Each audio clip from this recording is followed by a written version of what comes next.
Friends, இன்னைக்கு தளபதி 69 திரைப்படத்துடைய மிரட்டலான villain update அதிகாரப்பூர்வமாக படக்குழு சொல்லியிருக்காங்க. மேலும் தளபதி 69 திரைப்படத்துடைய கேஷன் குரு அப்டேட்டும் வெளியாயிருக்கு. இதை பற்றி தான் இந்த வீடியோவில் டீட்டெயிலாக பார்க்க போகிறோம்.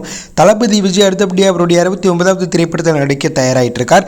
இந்த நிலையில் இன்னைக்கு படக்குழு தரப்புலேருந்து தளபதி 69 திரைப்படத்துடைய அப்டேட்டை அடுத்தடுத்து வெளியிட போகிறோம், அதுலேயும் கேஷன் குரு அப்டேட்டை வெளியிட போகிறோன்னு ஒரு புதிய வீடியோவை வெளியிட்டாங்க. ஸோ அந்த வீடியோவில் வெளியிட்டது போலவே இன்றைக்கி 6 மணிக்கு தளபதி 69 திரைப்படத்தில் இல்லைனா நடிக்க போகிற நடிகரை ரிவீல் பண்ணியிருக்காங்க.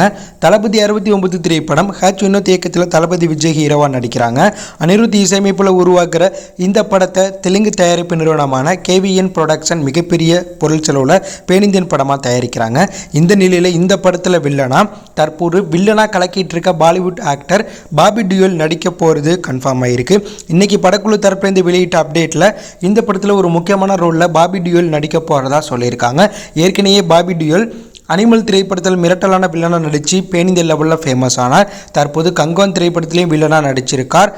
அடுத்தபடியே தளபதி 69 திரைப்படத்தில் வில்லனாக நடிக்க போகிறார். தளபதி விஜய் கூட மோத பாபி டியோல் தற்போது தயாராகிட்டு இருக்கார். மேலும் வினோத் படங்களில் வில்லனுக்கு ஒரு மிகப்பெரிய இம்பார்ட்டன்ட் இருக்கும். அதுலேயும் பாபி டியோல் இந்த படத்தில் நடிக்கிறதுனால கண்டிப்பாக பாபி டியோலுக்காகவே ஒரு பெரிய சம்பவம் வினோத் பண்ண வாய்ப்பு இருக்குது. அதுலேயும் விஜய் விசஸ் பாபி டியோல் அப்படிங்கிற இந்த கிளாஸ் பார்த்தீங்கன்னா ஒரு பேனிந்தியன் கிளாஸாகவும் இருக்க போகுது.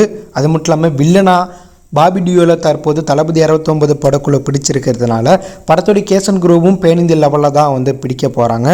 அதன்படி இந்த படத்தில் மலையாள நடிகை மமிதா அவர்கள் ஒரு முக்கியமான ரோலில் நடிக்க போகிறது கன்ஃபார்ம் ஆகிருக்கு. படக்குழு வெளியிட்ட அந்த கேஷன் குரு ரிவீல் வீடியோவில் மமிதா அவர்களுடைய ஃபேஸ் கட் மாதிரியான ஒரு புகைப்படத்தை வெளியிட்டிருக்காங்க. அதே போல் படத்தில் பூஜா கெட்டே விஜய்க்கு பேராக நடிக்கிறதும் கன்ஃபார்ம் ஆகிருக்கு. ஏற்கனவே விஜயோடைய பீஸ்ட் படத்தில் பூஜா கெட்டே நடித்தார். தற்போது பூஜா கெட்டே ஒரு பேனிந்திய நடிகையாக மாறியிருக்கார். தற்போது தமிழில் சூர்யா அவர்களுடைய 44வது படத்தில் பூஜா கெட்டே ஹீரோனியாக நடிச்சுக்கிட்டு இருக்கார். ஸோ அடுத்தபடியாக தளபதி 69 திரைப்படத்திலையும் பூஜா கெட்டே நடிக்க போகிறாங்க. மேலும் இந்த படத்தில் முக்கியமான ரோலில் பிரகாஷ்ராஜ் பிரியாமணியும் நடிக்க போகிறது கன்ஃபார்ம் ஆகிருக்கு. பிரியாமணி ஏற்கனவே நான் வெறித்தனமான விஜய் ரசிகர், அவர் கூட ஒர்க் பண்ணுறதா என்னுடைய கனவுன்னு சொல்லிட்டு இருந்தாங்க. ஸோ அது நிறைவேற மாதிரி தளபதி 69 படத்தில் பிரியாமணி நடிக்கிறாங்க. பிரகாஷ்ராஜ் முக்கியமான ரோலில் நடிக்கிறாங்க. நாளைக்கு படத்தோடைய அடுத்த கேஷன் குரு அப்டேட்டை படக்குழு ரிவீல் பண்ண போகிறாங்க. அக்டோபர் 4ஆம் தேதி படத்தோடைய ஷூட்டிங் தொடங்க போகுது. ஸோ தளபதிக்கு வில்லனா பாபி டியோல் தளபதி 69 படத்தில் வில்லனா நடிக்க கமிட் ஆகிருக்கார். ஸோ இந்த புதிய காம்போவை பற்றி என்ன நினைக்கிறீங்க? இந்த படத்துக்காக எவ்வளோ வெயிட் பண்ணுறீங்க அப்படிங்கிற கருத்தை கமெண்ட்டில் லீவ் பண்ணுங்கள். தேங்க்யூ ஃபார் வாட்சிங்.